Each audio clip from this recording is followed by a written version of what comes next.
আসসালামু আলাইকুম রহমতুল্লাহ। প্রিয় চতুর্থ শ্রেণীর শিক্ষার্থীরা, আজকে তোমাদের গণিত পাঠ্য বইয়ের 114 পৃষ্ঠার 2 নম্বর প্রশ্নগুলোর উত্তর দেব।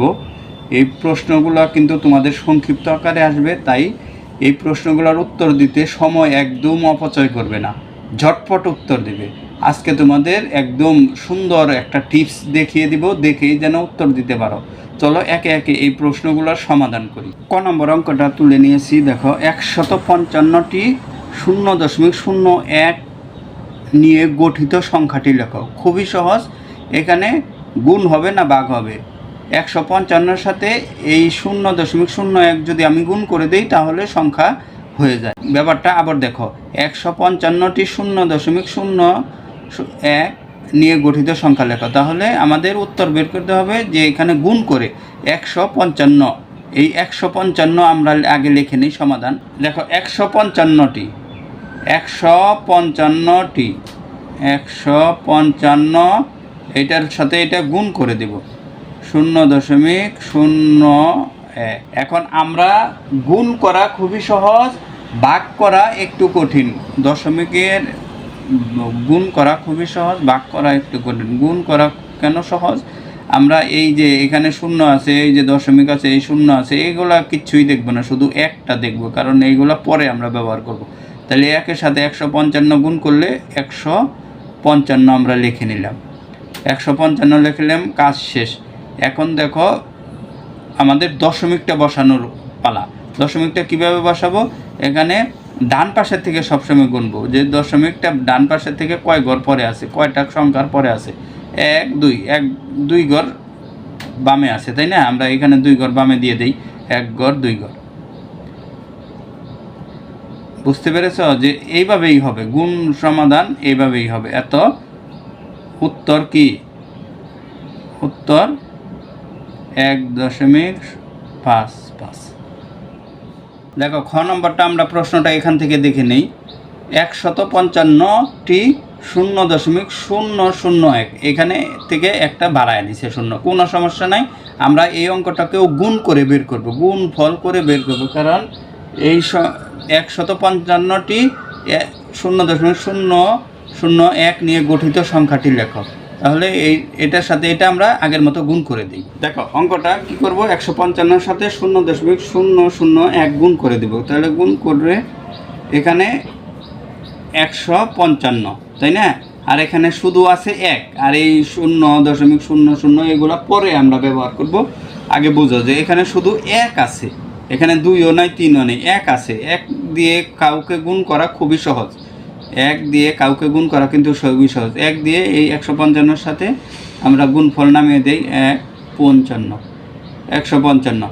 এইবার আমাদের এই যে এখানে যে দশমিকটা ছিল গুণকের মধ্যে, এই দশমিকটা কি করতে হবে? আমাদের বসাতে হবে এখানে। তাহলে এখানে কয় ঘর বাম পাশে, ডান পাশে থেকে আমরা গুনি 1 2 3 ঘর বাম পাশে দশমিক আছে। তাইলে আমাদের কি এখানে হলো পূর্ণ সংখ্যা, এখানে দশমিক নাই। তাহলে দশমিকটা এখানে আমরা একটা দশমিক মনে মনে ধরে নিতে পারি।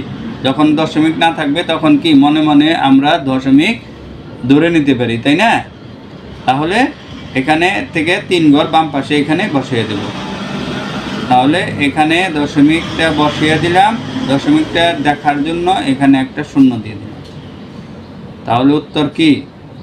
উত্তর হবে 0.155। গ নম্বর অঙ্কটা কিন্তু আগের মতন ক আর খর মতন হবে না। এখানে সংখ্যা কিন্তু উল্লেখ করা নাই, এখানে দেওয়া আছে কি কতটি। তার মানে এটা এই ছোট সংখ্যাটা দিয়ে বড় সংখ্যাটাকে ভাগ হবে। কতটি, এই সংখ্যাটা দিয়ে এই সংখ্যাটাকে ভাগ হবে। তাহলে আমরা অঙ্কটা আগে তুলে নেই। আগের অঙ্কটি কি দেওয়া ছিল, 155টি দেওয়া ছিল, আর এখানে কিন্তু দেওয়া নাই। এর জন্য কি কতটি, তাহলে এই সংখ্যাটা দিয়ে এই সংখ্যাটাকে ভাগ করতে হবে, এই সংখ্যাটা দিয়ে এই সংখ্যাটাকে ভাগ করতে হবে। তাহলে আমরা অঙ্কটা কি 6.82, তাই না? 6.82কে আমরা ওই যে 0.01 দিয়ে ভাগ করব। তাহলে আমাদের ভাগ করার নিয়ম কি? আগে অঙ্কটা তুলে নেই। এটা ভাগ কত? 0.01। এইভাবে আমরা এখানে ভাগ করব। কথা ক্লিয়ার? এই 6.82কে ভাগ 0.01 দিয়ে ভাগ করব, তাহলে আমরা সমান সমান দেই। এই ভাগ করতে যায় আমাদের কি করতে হবে জানো, এই যে এইটা হচ্ছে ভাজক, এই ভাজকে দশমিকটা উঠিয়ে ফেলতে হবে। আগে অনেকবার তোমাদের বুঝিয়েছি যে ভাজকে, ভাগের বেলায় ভাজকে এই সংখ্যাটাতে দশমিক রাখা যাবে না। এইখানে দশমিক আছে, কোনো সমস্যা নেই, এইখানে দশমিকটা উঠিয়ে দিতে হবে। কিন্তু গুণের বেলায় কিন্তু আমাদের দশমিকটা উঠানোর দরকার নাই, বুঝতে পেরেছ? তাহলে ভাজকের দশমিকটা উঠিয়ে নেওয়া, দশমিক উঠানো খুবই সহজ। আমরা এই পূর্ণ সংখ্যাটা আগে লিখব, 6.82 ব্র্যাকেট এখানে দিয়ে দেই, গুণ চিহ্ন দিয়ে একটু জায়গা গ্যাপ রাখি, পরে জানাইতেছি কেন গ্যাপ রাখলাম, দিয়ে এই ভাগ চিহ্নটা বসায় দেই, এখানে আরেকটা ব্র্যাকেট দিব, এই 0.01 দিব। এই দশমিকটা কিভাবে উঠাবো দেখো, গুণ চিহ্ন দিয়ে এই দশমিকের জন্য 1, শূন্যর জন্য 0, 1-এর জন্য 0, তার মানে দুইটা ঘর আছে, দুইটা সংখ্যা আছে 0। দশমিক কিন্তু এখানে পরের লাইনে আমরা উঠায় ফেলতে পারি, কারণ আমাদের কাজ করে ফেলছি। তাহলে এই যে গুণ 100 যে এখানে দিছি, এই গুণ 100 এখানে দিয়ে দিতে হবে আমাদের। আমরা বড় হাওলাত করেছি, তো এই হাওলাতটা এখানে দিয়ে দিতে হবে। কোনো সংখ্যা যদি কারো কাছে থেকে নেওয়া লাগে, তাহলে এইখানে যা নিবে এইখানেও তাই দিয়ে দিতে হবে। কথা ক্লিয়ার? এখানে যদি 1000 নিতে, এখানে 1000 দিয়ে দিতে হবে, এই পর্যন্তই। তারপরে কি সহজ সমাধান, এটা কি, এটা হচ্ছে গুণ, এখানে পূর্ণ সংখ্যা, এখানে দশমিক নাই, তাই না? এটার সাথে এটা গুণ করলে কত হয় বলো তো? আমরা দশমিক গুণের বেলায় বলছি যে দশমিকটা তোমরা চিন্তাই করবে না, ধরবেই না, দশমিকটা পরে বসাবে। গুণের বেলায় দশমিক পরে বসাবে। তাহলে এইটা পূর্ণ সংখ্যা আমরা লিখে নিই, 682, এটার সাথে 100 গুণ করলে কত হয়? 1 লিখে 2টা শূন্য, তো 2টা শূন্য গুণ করে দিলাম, 1 লিখে 2টা শূন্য, এই 2টা শূন্য আমরা গুণ করে দিলাম। গুণ ফল কিন্তু শেষ হয়ে গেছে, কিন্তু আমাদের দশমিকটা বসাতে হবে। দশমিকটা কয় ঘর পরে আছে? 1 ঘর 2 ঘর, ডান পাশে থেকে গণবা 1 ঘর 2 ঘর, এখানে 1 ঘর 2 ঘর, 2 ঘর পরে দশমিক বসিয়ে দিলাম, ভাগ চিহ্ন দিয়ে দিলাম। এই পর্যন্ত বুঝতে পেরেছো, তাই না? তারপরে এখানে তো আমরা দশমিক উঠানোর জন্য এই অঙ্কটা করেছি, তাহলে ভাগ এখানে সরাসরি এখানে কি আছে? 1 দিয়ে গুণ করলে 1, মানে এখানে কোনো কিছু দেখার দরকার নাই, দশমিকটা উঠানোর জন্য যেহেতু করেছি শুধু 1 থাকে।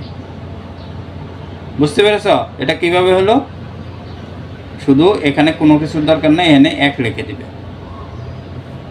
তারপরে এই 1 দিয়ে এটাকে ভাগ করলে কত হয়? যেটা আছে সেটাই হবে। দশমিক আছে, 0 আছে, এই দশমিকও বসাবো না, 0 বসাবো না। কেন বসাবো না? কারণ দশমিকের পরে 0 আছে, বসালেও চলে, না বসালেও চলে। তাহলে পূর্ণ সংখ্যা আমাদের কি হলো? 682, এটাই হবে আমাদের উত্তর, 682।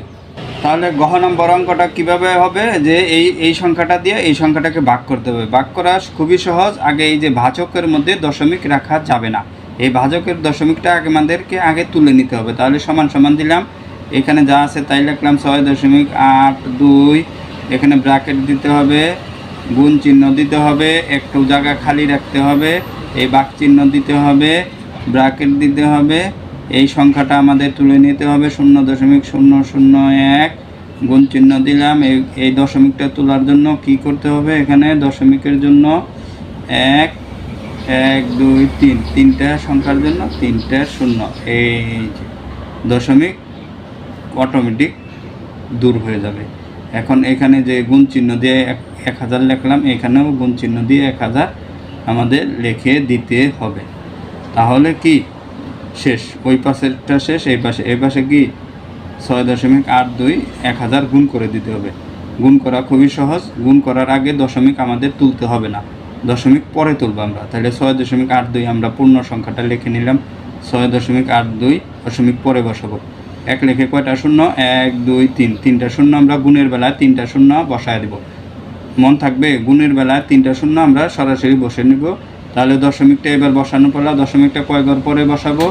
1 ঘর 2 ঘর, এই যে ডান দিকে থেকে গুনবো, 1 ঘর 2 ঘর, 2 ঘর পরে দশমিক আছে, 1 ঘর 2 ঘর, 2 ঘর পরে দশমিক আছে, এখানে আমরা দশমিক বসিয়ে দিলাম। ক্লিয়ার? এখানে ভাগ চিহ্ন দিয়ে দিলাম, এখানে দশমিক 1 আছে, 1 বসিয়ে দিব, কারণ এটা করতে তো দশমিক তোলার জন্যই এইটা লিখেছি, 1000 লিখেছি। তাহলে 0.001-এর সাথে 1000 গুণ করলে 1ই হবে, কারণ দশমিক তোলার জন্য 1000 লিখেছিলাম। তাহলে এই 1 দিয়ে এটা, তাহলে এই 1 দিয়ে এটাকে ভাগ করলে কত হয়? যা আছে তাই। দশমিকে ও বসাবো না, 0 0 ও বসাবো না। দশমিকের বসাইলেও চলে, না বসাইলেও, 0 0 বসাইলেও চলে, না বসাইলেও চলে। এখানে যদি আবার কোনো সংখ্যা থাকতে 1 2 3, তাহলে অবশ্যই আমাদের বসানো লাগতো। তাহলে এখানে কি 6 8 2 0, ক্লিয়ার? তাহলে এটাই হবে আমাদের উত্তর, 6 8 2 0।